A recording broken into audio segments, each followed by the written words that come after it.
नमस्कार दोस्तों। आइए आज अपने दोस्त सुभाष सिंह के साथ चलिए श्रीनगर से 45 किलोमीटर दूर जम्मू कश्मीर के बड़गाम जिले में पीर पंजाल की पहाड़ियों में 8,960 फीट की ऊंचाई पर स्थित प्राकृतिक सुंदरता से भरपूर स्थान दूध पथरी की यात्रा पर। दूध पथरी का रास्ता जंगल और घाटियों से भरपूर है। रास्ते में जाते समय आप कश्मीर के गांवों को भी देख सकते हैं। यहाँ के गांवों के मकान टिन शेड से बने हुए दूर दूर स्थित हैं। आइए हम सबसे पहले ये जानते हैं कि इस स्थान का नाम दूध पथरी क्यों पड़ा। यह कहानी प्रचलित है कि एक समय की बात है जब यहाँ एक संत घूम रहे थे। उन्हें प्यास लगी तो चारों तरफ बर्फ ही बर्फ था, पानी कहीं नहीं था। तब उन्होंने अपनी छड़ी से जमीन पर मारा तो वहां से दूध की धारा निकल पड़ी।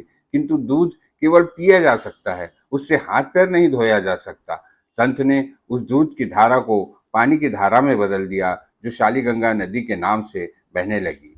इसी कारण इस स्थान का नाम दूध पथरी या दूध पथरी पड़ गया। दूध पथरी एक घाटी है और यह घाटी अन्य घाटियों जैसे पहलगाम की बेताल वैली, अरू वैली, दुनू वैली, ओल्ड शिकारगाह, मिनी कश्मीर कहलाने वाले बैसरान वैली से सुंदर है, क्योंकि यहाँ पर्यटकों द्वारा फैलाया जाने वाला प्रदूषण कम है। साथियों, जैसे ही आप दूध पथरी के टैक्सी स्टैंड पर पहुंचेंगे, वैसे ही बाइक वाले, घोड़े वाले और गाइड आपको बुलाने लगेंगे। कुछ टैक्सी को नीचे जाने से भी रोकेंगे, किंतु मैंने देखा कि बहुत सारे टैक्सी ड्राइवर अपनी गाड़ी नीचे शालीगंगा नदी तक ले जाते हैं। यदि आप बाइक से जाना चाहते हैं तो इसके लिए 2,000 रुपये प्रति व्यक्ति, घोड़े से जाना चाहते हैं तो 700 रुपये प्रति व्यक्ति लिया जाता है। टैक्सी स्टैंड से शालीगंगा नदी की दूरी लगभग 3-4 किलोमीटर है। घोड़े से इतना दूर आने जाने में समय काफ़ी लगता है और थकान भी हो जाती है, किंतु सही मायने में प्रकृति की सुंदरता को निहारने का आनंद घोड़े से ही प्राप्त होता है, क्योंकि घोड़े वाले आपको घास के मैदान के रास्ते से ले जाते हैं। घुड़सवारी की आदत न होने के कारण हम कुछ ही देर में थक जाते हैं, इसलिए कहीं पर भी रुककर आप अपने बच्चों के साथ थोड़ी देर खेलकर मनोरंजन भी कर सकते हैं। साथ ही साथ फोटोग्राफी का आनंद भी ले सकते हैं, क्योंकि दूध पथरी में जिधर भी नज़र जाती है उस तरफ पीर पंजाल की पहाड़ियों पर देवदार के पेड़ अपनी सुंदरता बिखेरते हुए नजर आते हैं। एक तरफ बर्फीली चोटियों की चमक पर नजरें ठहर नहीं पाती तो दूसरी तरफ मनमोहक घास के मैदान से नजरें नहीं हटती। दूध पथरी में कोई स्थायी जनसंख्या निवास नहीं करती है। यहाँ पर भेड़ चराने वाले चरवाहे गर्मी के दिनों में इस तरह के घर बनाकर रहते हैं और ठंड के दिनों में अपने जानवरों को लेकर के नीचे चले जाते हैं।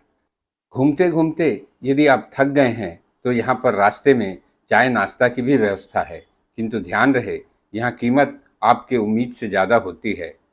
बसंत ऋतु में पूरी घाटी इस प्रकार के फूल से भर जाती है और बहुत ही खूबसूरत दिखाई देती है।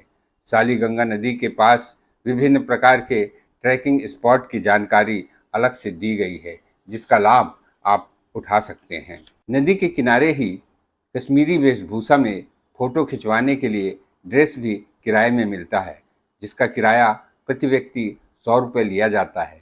आप चाहें तो उनके कैमरे से भी फ़ोटो खिंचवा सकते हैं, जिसका अतिरिक्त पैसा देना होगा।